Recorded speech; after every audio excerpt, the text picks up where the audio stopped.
J'ai cassé la... On voit que la ville est mal gérée quand même. Les poubelles qui sont... Alors, ouais, on va se mettre.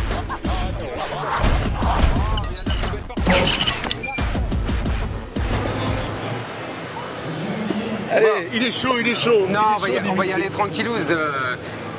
Déjà, pour commencer, mon petit doigt m'a dit que tu avais des choses à nous dire. Moi, non. Bonjour, tu vois, Dimitri. Déjà, tu fais une grave Bonjour, erreur. Dimitri. Une grave erreur politique, on peut dire. Ah, non, comme dit André Gand, une grave erreur politique. Non, mais tu étais censé commencer ta phrase en occitan. Je te vois, c'est vrai. Qu'est-ce que tu dis ici? Ah, là, il sait plus. D'accord. Volem perza une autre camine, ça veut dire qu'on veut pour Aix une nouvelle voie et que ça n'est donné les moyens de véritablement rompre, non pas avec Marie Joassin, c'est pas la personne, c'est la politique. Il faut un changement dans cette ville. Et je pense que l'accord qu'on a passé, il est mu par cette idée de changement pour les quartiers, pour les villages, pour la jeunesse. Là, je suis d'accord, mais dès le départ, on est passé à ton QG et d'entrée, on nous dit putain, on s'est fait entuber de 2 personnes. Si on faisait le... Alors il y a 2 choses. Soit tu es mauvais négociateur, soit tu as déjà tracté pour, avec les autres. On monte un peu ton salaire, on baisse l'autre. C'est quoi là? D'abord, les écolos, ils ont 2 règles. La clarté et la proportionnelle dans les négociations. Donc on a rendu transparent tout ce qui s'était passé. Bon, après avoir pris l'avis de nos partenaires, c'est quand même important par rapport au respect qu'on doit aux uns et aux autres, n'est-ce pas? Et la proportionnelle. Si tu fais un calcul, la proportionnelle elle était à 10. Là, on sera à 9. Si bien évidemment les électeurs aixois le décident, hein, parce que c'est quand même la base du truc, hein, la démocratie, la République. Et vous en mis tout en bas ou un peu partout? Quand je te dis 8 ou 9 postes, c'est dans une majorité de gestion.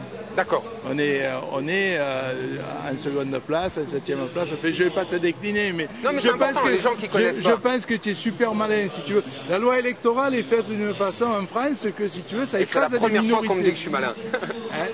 Là, c'est la première fois. Jusqu'à on m'a traité de con, on m'a traité de débile, mais pas de malin. Et ça me déconne. Et Dimitri, lance-toi. Lance-toi en politique. Non, ça jamais. Si, obligé. Demande à Sarah, avec ce qu'on a vu, demande à Vincent. Arrête de me brancher sur Sarah, parce que la dernière fois, voilà, ça y est. Non, mais qu'est-ce que là, on tient quelque chose. Qu'est-ce qu'il y a sur Sarah de la dernière fois? Non, parce que la dernière fois, tu as dit, machin, Sarah, il faut regarder Sarah, etc. J'ai un dossier que... Non, pas un dossier que je n'ai pas. Tu as un dossier. Mais il faut que tu te lances en politique.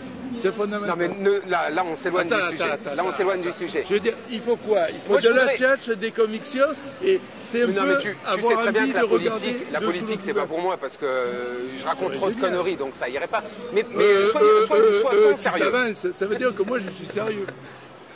Ah, et j'essaye. On va voir ça là maintenant. Non, pour les gens qui vont regarder et qui ne comprennent pas, parce que nous, on n'était pas au courant, qu'est-ce qui se passe dans les tractations?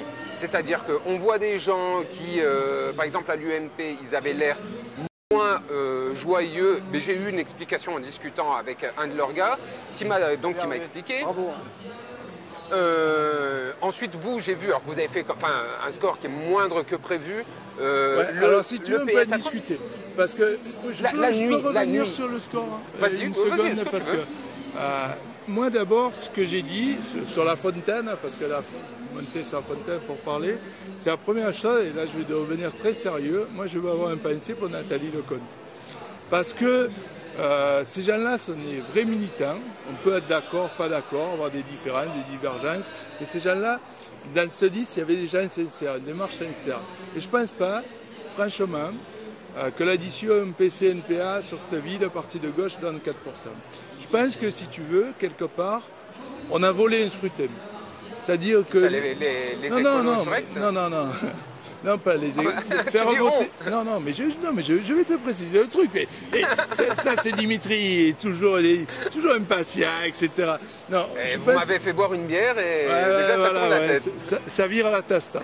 Non, on a fait voter les gens le week-end du 14 juillet. Je pense par exemple le NPA, ils ont un électorat jeune. Ils n'étaient pas là. Je veux dire, il faut savoir que quand même, on a fait 45% de participation avec 3800 procurations. Record absolu battu. Quelle est la signification de ce scrutin-là où 3800 personnes exprimées ne se déplacent pas? Franchement, on aurait voulu prendre la ville d'Aix en otage pour la ridiculiser, on s'y serait pas pris autrement. Et ça non, c'est le préfet, c'est le sous-préfet. Si je te coupe une seconde. Donc je dis, moi je pense à Nathalie, parce que ce score-là de 4%, c'est pas le sien. Et nous, c'est pas le nôtre. Je suis d'accord, mais j'ai vu des gars de l'UMP, et ce qu'ils m'ont dit me semble aussi logique. Quand ils me disent, attends, nous, il y a quand même une grosse partie de la bourgeoisie qui va voter pour nous, et ils sont déjà en vacances. Donc on...